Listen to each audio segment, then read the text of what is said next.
نبی ہیں، صدیق ہیں، شہید ہیں اور کون ہیں؟ صلحاء۔ یہ بات آپ نے غور سے سمجھنی ہے تاکہ آپ کو یہ بات سمجھ آ جائے کہ امام حسین رضی اللہ تعالیٰ عنہ کی شہادت کو اتنی شہرت کیوں ملی ہوئی ہے اور کیوں ان کا اتنا ذکر پھیلا ہوا ہے۔ اب دیکھیے گا اللہ تعالیٰ نے جو انعام یافتہ طبقے بیان کیے وہ ٹوٹل 4 ہیں۔ پہلا ہے انبیاء کا، دوسرا صدیقین کا، تیسرا شہداء کا اور چوتھا صالحین کا۔ اور یہ بھی آپ کو پتا ہے کہ حضور علیہ السلام سارے نبیوں کے سردار ہیں، ساری اولاد آدم کے سردار۔ حضور نے خود فرمایا انا سید ولد آدم ولا فخر، ساری اولاد آدم کا میں سردار ہوں لیکن مجھے فخر نہیں ہے۔ اور یہ جتنے مرتبے ہیں، نبوت کا مرتبہ، صداقت کا، شہادت کا اور صالحیت کا، یاد رکھیے گا یہ جس کو بھی جو مرتبہ ملتا ہے وہ حضور کے وسیلے سے ملتا ہے، حضور کے وسیلے سے۔ اگر حضور کا وسیلہ نہ ہو تو انبیاء کو نبوت بھی نہ ملتی۔ قرآن پاک میں اللہ تعالیٰ نے بیان کیا وَإِذَا أَخَذَ اللَّهُ مِيثَاقَ النَّبِيِّينَ لَمَا آتَيْتُكُم مِّن كِتَابٍ وَحِكْمَةٍ ثُمَّ جَاءَكُمْ رَسُولٌ مُصَدِّقٌ لِّمَا مَعَكُمْ لَتُؤْمِنُنَّ بِهِ وَلَتَنصُرُنَّهُ قَالَ أَقْرَرْتُمْ وَأَخَذْتُمْ عَلَىٰ ذَلِكُمْ إِصْرِي قَالُوا أَقْرَرْنَا قَالَ فَاشْهَدُوا وَأَنَا مَعَكُمْ مِنَ الشَّاهِدِينَ۔ سارے انبیاء کے ارواح کو جب اللہ تعالیٰ نے جمع فرمایا اور ان ارواح سے یہ عہد دیا کہ اے انبیاء کی روحوں بتاؤ اگر تمہارے زمانے میں میرا نبی خاتم النبیین صلی اللہ علیہ وسلم تشریف لے آیا تو کیا تم ان کی مدد کرو گے، ان کی خدمت کرو گے اور ان کی رسالت اور نبوت کا اقرار کرو گے؟ سب نے عرض کیا ہاں مالک ہم کریں گے۔ تو اللہ نے فرمایا سارے ایک دوسرے پر گواہ ہو جاؤ اور میں بھی تمہارے ساتھ اس پہ گواہ ہوں۔ اور فرمایا فمن تولى بعد ذلك، جو یہ وعدہ کرنے کے بعد مکر گیا، نبوت اور رسالت کے اقرار کے وعدے کے بعد مکر گیا، فاولئک هم الفاسقون، تو وہی حد سے بڑھنے والوں میں ہے۔ اب اللہ تعالیٰ نے انبیاء کے سامنے حضور کی مبارک ذات کو رکھا، آپ کے نور کو رکھا، اور مواہب دنیا کے اندر یہ بات لکھی ہوئی ہے کہ جب انبیاء کے روحوں کو اللہ نے جمع فرمایا تو ان پر ایک نور چھا گیا اور نور نے سایہ کر دیا۔ انبیاء نے عرض کیا مالک یہ کیا ہے؟ فرمایا یہ اسی نبی کا نور ہے جس کے لیے تم سے رسالت کی گواہی دی جا رہی ہے، تم سے ان کی نبوت کا اقرار کروایا جا رہا ہے۔ اور اب اللہ تعالیٰ فرما رہا ہے کہ انبیاء تمہیں نبوت اس لیے مل رہی ہے کہ تم ان کی نبوت کا کیا کر رہے ہو؟ اقرار۔ اور اگر کوئی اپنے وعدے سے فرض محال مکر جاتا ہے تو اس کے لیے وہ درجہ باقی نہیں رہے گا۔ اب مجھے بتائیں انبیاء کو نبوت ملی حضور کے وسیلے سے، اور اگر مقام صدیقیت دیکھنا ہو تو پھر جب بھی صدیق کی بات آتی ہے یار غار اور یار مزار کی شکل نظر آتی ہے۔ اور حضرت ابوبکر صدیق رضی اللہ تعالیٰ عنہ جو انبیاء کے بعد افضل ترین ہستی ہیں اور مقام صدیقیت پہ فائز ہیں، مجھے بتائیں ان کو مقام صداقت کس کے قدموں کی برکت سے ملا ہے؟ حضرت ابوبکر صدیق رضی اللہ تعالیٰ عنہ کے قدموں کی برکت۔ اور حضرت ابوبکر صدیق رضی اللہ تعالیٰ عنہ نے کوئی بہت زیادہ نمازیں حج ازکات پڑھے تھے یا کیے تھے اس وجہ سے نہیں۔ امام غزالی نے احیاء العلوم میں اس حدیث پاک کو لکھا ہے کہ حضرت ابوبکر صدیق کو جو مقام صدیقیت ملا تھا یہ عبادت کی وجہ سے نہیں ملا تھا، وہ اس وجہ سے ملا تھا کہ ابوبکر کے دل میں جو تھا وہ کسی اور کے دل میں نہیں تھا۔ حضرت ابوبکر صدیق کو مقام صداقت ملا تو کس کی برکت سے ملا؟ حضور علیہ السلام کی برکت سے۔ انعام یافتہ طبقے 4 انبیاء، صدیقین، شہداء اور صالحین۔ انبیاء کو نبوت ملی مصطفیٰ کے وسیلے سے، صدیقین کو صداقت کا مرتبہ ملا مصطفیٰ کے برکت سے، اور اگر صالحین کو ان صالحیت ملی، نیکوکاروں کو پرہیزگاری ملی، متقین کو تقوی کی دولت ملی تو وہ اس لیے ملی کہ یہ بھی مصطفیٰ کی برکت اور وسیلے سے ہے۔ تو یہ کیسے ہو سکتا ہے کہ شہداء کو شہادت ملی اور مصطفیٰ کے وسیلے سے نہ ملے؟ مصطفیٰ کے وسیلے سے نہ ملے سے لازمی سی بات ہے کہ شہداء کو شہادت بھی اسی صورت میں ملے گی۔ بلکہ میں بات عرض کروں نیکی اس وقت تک نیکی ہوتی نہیں جب تک مصطفیٰ کی اتباع میں نہ ہو۔ آپ قرآن اٹھائیے، جنہوں نے قربانی کی تھی حضور سے پہلے یا جنہوں نے روزہ رکھ لیا تھا حضور کے حکم سے پہلے، اللہ نے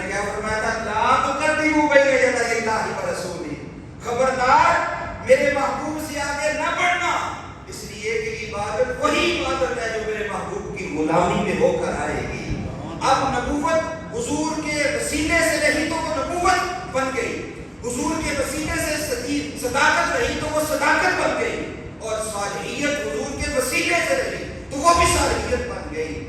اب اگر شہادت حضور علیہ السلام کے وسیلے سے نہ ہو تو وہ شہادت نہیں رہتی، لیکن یہاں جگہ جگہ اللہ تعالیٰ نے شہادت کے مقام کو بیان کیا، شہید کے رتبوں کو بیان کیا، شہید کے درجات کو بیان کیا، یہاں تک فرما دیا کہ تم نے انہیں مردہ کہنا بھی نہیں، گمان بھی نہیں کرنا۔ تو لیکن حضور علیہ السلام ظاہری طور پر تو شہید نہیں ہوئے، ظاہری طور پر حضور شہید نہیں ہوئے۔ کیوں شہید نہیں ہوئے؟ حالانکہ میں بخاری کے حدیث پہلے عرض کر دوں گا، حضور نے 4 دفعہ چاہت کا اظہار کیا کہ میری تمنا ہے مجھے اللہ کے راستے میں شہید کیا جائے، زندہ کیا جائے، پھر شہید کیا جائے، پھر زندہ کیا جائے۔ حضور علیہ السلام 4 دفعہ اس بات کی چاہت کا اظہار کرتے ہیں کہ مجھے شہید کیا جائے، لیکن ظاہری طور پر حضور شہید کیوں نہیں ہے؟ اگر حضور شہید ہو جاتے تو اللہ کا وعدہ تھا واللہ یعصمک من الناس، محبوب ان لوگوں سے تیری حفاظت میں فرماؤں گا۔ حضور ظاہری طور پہ شہید ہو جاتے تو لوگ کہتے ہیں اللہ نے وعدہ فرمایا تھا محبوب تمہاری حفاظت میں کروں گا۔ شہید ہو جاتے تو لوگوں کا قرآن پہ اعتراض ہوتا، رب کے فرمان پر اعتراض ہوتا، اور ادھر محبوب کی چاہت ہے کہ میں شہید کیا جاؤں، اور رب محبوب کی کسی چاہت کو رد بھی نہیں فرماتا۔ اور اس کے ساتھ ساتھ شہادت نے شہادت بننا کب تھا؟ جب وہ محبوب کے وسیلے سے ہوتی۔ اب شہادت بھی دینی ہے اور شہادت سے بچانا بھی ہے۔ غور کیجئے گا، شہادت بھی دینی ہے، کیوں دینی ہے؟ تاکہ قیامت تک آنے والے شہیدوں کی شہادت شہادت بن جائے، مصطفیٰ کی سنت بن جائے، اور محبوب کو اس طرح ظاہری طور پہ شہید کرنے ہونے بھی نہیں دینا، تاکہ رب کی جو حفاظت والا ذمہ ہے وہ ذمہ بھی باقی رہے۔ پھر کیا صورت تھی کہ محبوب کو شہادت بھی ملتی اور وہ وعدہ بھی پورا ہو جاتا؟ تو ایک ہوتی ہے ظاہری صورت اور ایک ہوتی ہے باطنی صورت۔ میں پہلے عرض کر چکا، نماز، روزہ، حج، زکات یہ ظاہری طور پہ عمل ہے، پر اصل صورت ہے ان کے ساتھ رب کے ساتھ تعلق۔ اور شہادت میں پہلے بتا چکا، کوئی بندہ فوج میں جائے، دوڑے، بچ رہا ہو، گولی نہ مجھے لگے اور لگ جائے، کیا وہ شہید ہوتا ہے؟ شہادت نام ہے تمنا کا، شہادت نام ہے اس سے ملاقات کی آرزو کا، اور یہ تمنا حضور فرماتے ہیں سب سے زیادہ میرے دل میں ہے۔ اب وہ جو شہادت کی حقیقت تھی وہ حضور کے دل میں موجود تھی۔ آقا کریم صلی اللہ علیہ وسلم شہادت چاہتے تھے، لیکن اللہ کو یہ منظور نہ تھا ظاہری طور پہ، تاکہ کافر نہ کہیں کہ محبوب کی رب نے حفاظت نہیں کی۔ چاہت بھی ہے، شہید بھی نہیں ہوئے، اور شہداء کو رتبہ بھی شہادت کا دینا ہے محبوب کے وسیلے سے۔ سو رب نے اس کی صورت کیا بنائی؟ ظاہری طور پہ شہادت کی ابتدا کر دی، ایک سری شہادت تھی کہ جب خیبر کے موقع پر حضور نے وہ بکری کھائی جس میں زہر تھا تو ساتھ والے صحابی فوراً شہید ہو گئے، لیکن حضور شہید تو نہ ہوئے، شہید تو نہ ہوئے، لیکن آخری وقت جب دنیا سے تشریف لے جا رہے تھے فرمایا عائشہ اس زہر کی تکلیف میں ساری زندگی برداشت کرتا رہا، لیکن اب اس کی جتنی شدت ہے پہلے اتنی شدت نہیں تھی۔ یہ سری شہادت جو کہتے ہیں تو جل کے مر جائے، ڈوب کے مر جائے، اچانک موت مر جائے، کوئی قتل کر دے، یہ سری شہادت ہے۔ اور دوسری ظاہری شہادت احد کے میدان میں آقا کریم صلی اللہ تعالیٰ علیہ وسلم جب زخمی ہوئے، دندان مبارک شہید ہو گئے اور سر مبارک بھی زخمی ہو گیا، یہاں تک کہ افواہ بھی پھیل گئی تھی نا، افواہ بھی پھیل گئی، لوگ یہ سوچ کر کے حضور نہ رہے تو زندگی کا پھر کیا فائدہ؟ کئی لوگ یہ سوچ کر کے حضور چلے گئے، وہ کیا کچھ ہو گیا سب آپ جانتے ہیں، لیکن پھر بھی اللہ تعالیٰ نے حضور کو وہ ظاہری شہادت کا رتبہ عطا نہیں فرمایا۔ ابتدا ہو گئی تھی، اب اس کی انتہا ہونا باقی تھی۔ انتہا ہو گئی تھی۔ میں بات عرض کیا کر رہا ہوں شروع سے کہ امام حسین کی شہادت کو اس درجہ شہرت کیوں ملی ہے اور کسی کی شہادت کو شہرت کیوں نہیں ملی، یا کیوں اس طرح ان کا ذکر نہیں ہوتا؟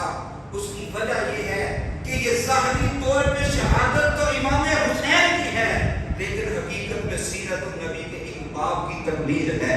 حضور مصدر ہے، حضور ابتدا ہے، اور امام حسین اس کی انتہا ہے۔ کیوں؟ حضور علیہ السلام نے ارشاد فرمایا حسین مجھ سے ہے اور میں حسین سے ہوں، حسین مجھ سے ہے اور میں حسین سے ہوں۔ اب سوال پیدا ہوتا ہے حضور سے حسین ہیں، یہ بات تو سمجھ آتی ہے کہ حضور سے حسین ہیں، کہ حضور کی بیٹی کے بیٹے ہیں، لیکن حضور حسین سے ہیں یہ کیسی بات ہو گئی؟ بات سمجھ آ رہی ہے؟ اب آقا کریم صلی اللہ علیہ وسلم یہ بتانا چاہتے ہیں لوگوں حسین مجھ سے ہے، وہ میرا بیٹا ہے، یہ بات تو تمہیں سمجھ آ گئی، لیکن میں حسین سے ہوں، یہ جب دیکھنا ہو تو کربلا کے میدان میں دیکھ لینا۔ گویا کہ میری شہادت کی تمنا تھی، آرزو تھی، میں چاہتا تھا کہ میں اللہ کے راستے میں شہید کر دیا جاؤں، لیکن میں تمنا کے باوجود شہید نہ کیا گیا۔ اس کی وجہ یہ تھی کہ اللہ نے میری حفاظت کا ذمہ خود لیا تھا، لیکن قیامت تک کے شہداء کو شہادت کا رتبہ دینا تب تھا جب یہ رتبہ مجھے ملتا۔ اللہ نے اس رتبے کی ابتدا کو کہ مجھ سے کر دی، احد کے میدان میں بھی اور خیبر کے میدان میں بھی، لیکن اگر اس شہادت کا کمال دیکھنا ہو تو تمہیں کربلا کے میدان میں حسین کی صورت میں نظر آئے گا۔ اور یہ وجہ تھی جب سیدہ فاطمہ زہرا رضی اللہ تعالیٰ عنہا حضرت امام حسن اور امام حسین کو لے کر حضور کی بارگاہ میں آئیں، حضور ان دنوں بیمار تھے اور آخری ایام چل رہے تھے۔ حضرت سیدہ فاطمہ نے عرض کیا یا رسول اللہ ھذان ابنایا وابناکا، حضور یہ میرے بھی بیٹے ہیں اور آپ کے بھی بیٹے ہیں، فورثہما، حضور ان بیٹوں کو کوئی خاص چیز دے دیں، خاص چیز عطا فرما دیں۔ حضور نے سینے سے لگایا امام حسن کو، فرمایا اما الحسن فلہ ہیبتی وسودتی، یہ میرا حسن ہے، اپنی حیبت بھی سے دیتا ہوں، سرداری بھی سے دیتا ہوں، دنیا کی بادشاہت کو ٹھوکر میں بھی نہیں رکھے گا میرا حسن، جسے میں اپنی سرداری دے رہا ہوں۔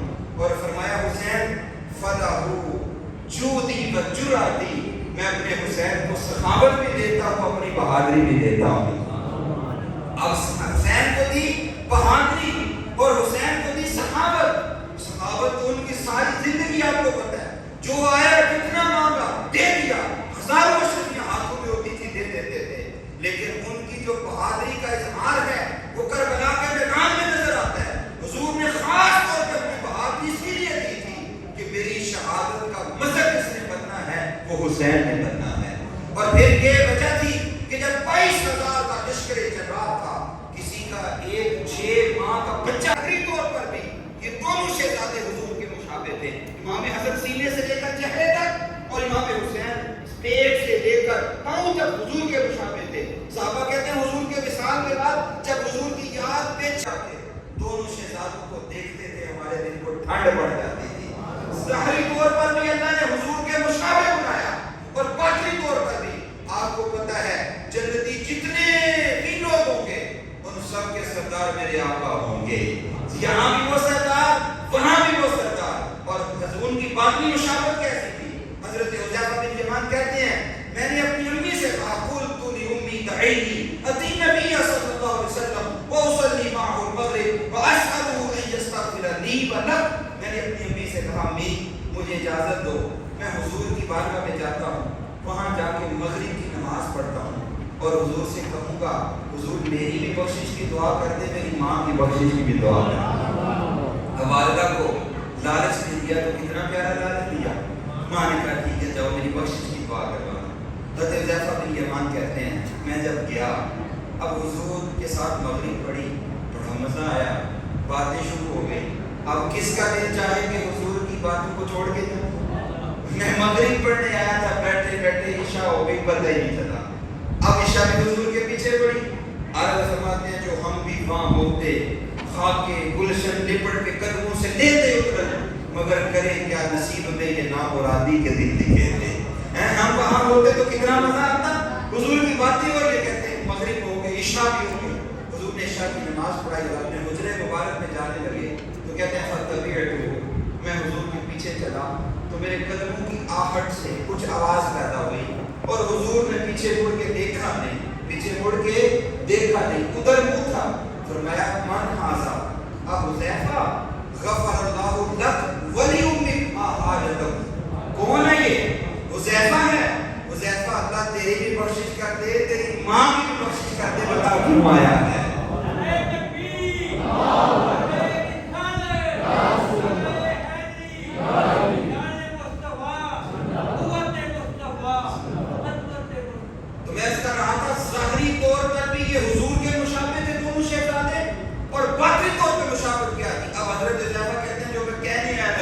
جو مانگے دے دیا.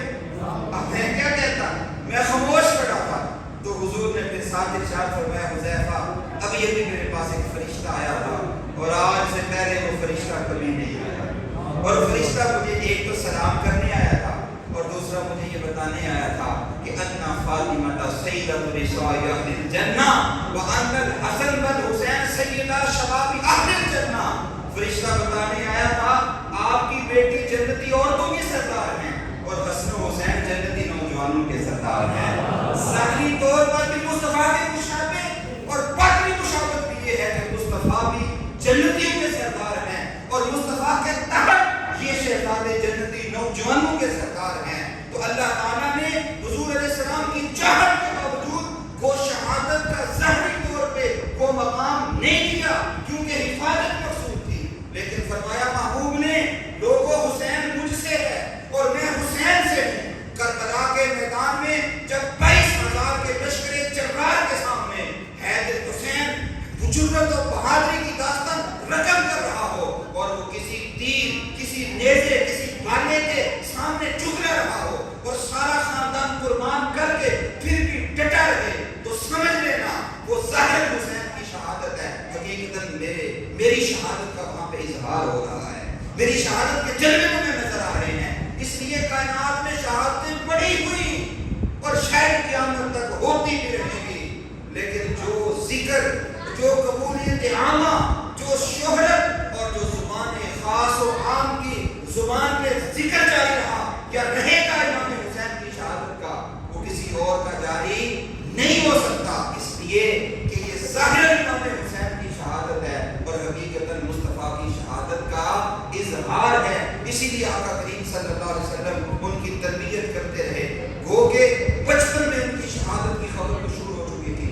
جب حضرت ام فضل رضی اللہ عنہا نے خواب دیکھا تھا اور حضور کی خدمت میں حاضر تھی اور کھلا رہی تھی بعد میں شہزادوں کو, تو حضور گود میں لے کے جب روئے آنکھوں سے آنسو آ گئے, انہوں نے پوچھا کہ یا رسول اللہ رو کیوں رہے ہیں؟ تو فرمایا کہ میرے اس بیٹے کو کربلا کے میدان میں شہید کر دیا جائے گا. پھر آقا کریم صلی اللہ علیہ وسلم نے حضرت ام سلمہ کو مٹی بھی دی اور باقی کسی بیوی کو نہیں دی, صرف حضرت ام سلمہ کو دی. اس لیے کہ حضور جانتے تھے جب حسین کربلا کے میدان میں شہید ہوگا ام سلمہ کے علاوہ کوئی اور زندہ بھی نہیں رہے گی. ساری ازواج پردہ کر چکی تھی, صرف حضرت ام سلمہ زندہ تھی. 10 محرم کا دن ہے, دوپہر کا وقت ہے, ابن عباس مکہ میں سوئے ہیں. حضور خواب میں آ جاتے ہیں, چہرے پہ گرد پڑی ہوئی ہے اور چہرہ غبار آلود ہے, اور ادھر ام سلمہ رضی اللہ عنہا حضور کو دیکھتی ہیں, حضور کے ہاتھ میں بوتل ہے جس میں خون جمع فرما رہے ہیں. تو اب خواب ہی میں پوچھتی ہیں یا رسول اللہ آپ کی یہ حالت, ابن عباس بھی پوچھتے ہیں, تو جواب ملتا ہے میں ابھی ابھی کربلا کے میدان سے آیا ہوں, میرے حسین کو وہاں شہید کر دیا گیا اور یہ جو میرے پاس بوتل ہے اس میں کربلا کے شہداء کا خون جمع کر رہا ہوں. خون, اب کوئی سوال کرے کہ کربلا کے اتنے شہید اور ایک بوتل میں خون کیسے آ گیا؟ یہ ایسے ہی تھا جیسے مصطفیٰ نے اصحاب صفہ 70 کا دودھ ایک پیالے میں جمع کر دیا تھا. یہ ایسے ہی تھا جب حدیبیہ کے میدان میں 1500 صحابہ کا پانی حضور نے اپنی انگلیوں سے جاری کر دیا تھا. یہ حضور کا معجزہ تھا, لیکن یہ سارا کچھ پتہ ہونے کے باوجود پہلے بتا دیا, مٹی بھی دے دی. کہیں بھی یہ نہیں کہا کہ اللہ حسین کو بچا لے. ہمارا بچہ ہو تو سب سے پہلے کیا ہوتا ہے, میرا بچ جائے باقیوں کی ہے, میرا بچ جائے. لیکن کہیں بھی حضور نے یہ نہیں کہا کہ اللہ بچا دے یا اللہ بچا دے, بلکہ ہمیشہ یہی دعا کی, اے اللہ میرے حسین کو صبر عطا فرمانا. اور خاص جو چیز تھی امام حسن کو بھی یہ دی جا سکتی تھی, لیکن فرمایا نہیں, میری بہادری اور میری جرأت حسین کے لیے ہے, اس لیے کہ کربلا میں میرے دین پہ جو پہلا حسین نے دینا ہے آپ اسی کا بنتا ہے کہ میری بہادری اسے دے دی جائے. تو اس لیے کربلا کی شہادت اور امام حسین رضی اللہ عنہ کی شہادت کو جو اس قدر شہرت حاصل ہے اور کسی شہادت کو حاصل نہیں, تو اس کی وجہ یہ ہے کہ بظاہر کی شہادت امام حسین کی ہے, لیکن حقیقت میں یہ سیرت النبی کے باب کی تکمیل ہے اور حضور کی وہ چاہت تھی اے اللہ تیرے راستے میں شہید کر دیا جاؤں, اس کا عملی اظہار ہے. اللہ تعالیٰ ہم سب کو سمجھنے اور یاد رکھنے کی توفیق عطا فرمائے، اور بتقاضۂ بشریت سمجھنے سمجھانے میں کوئی غلطی ہوئی ہو تو اپنی رحمت کے صدقے درگزر فرمائے۔ وما علیہ الا البلاغ۔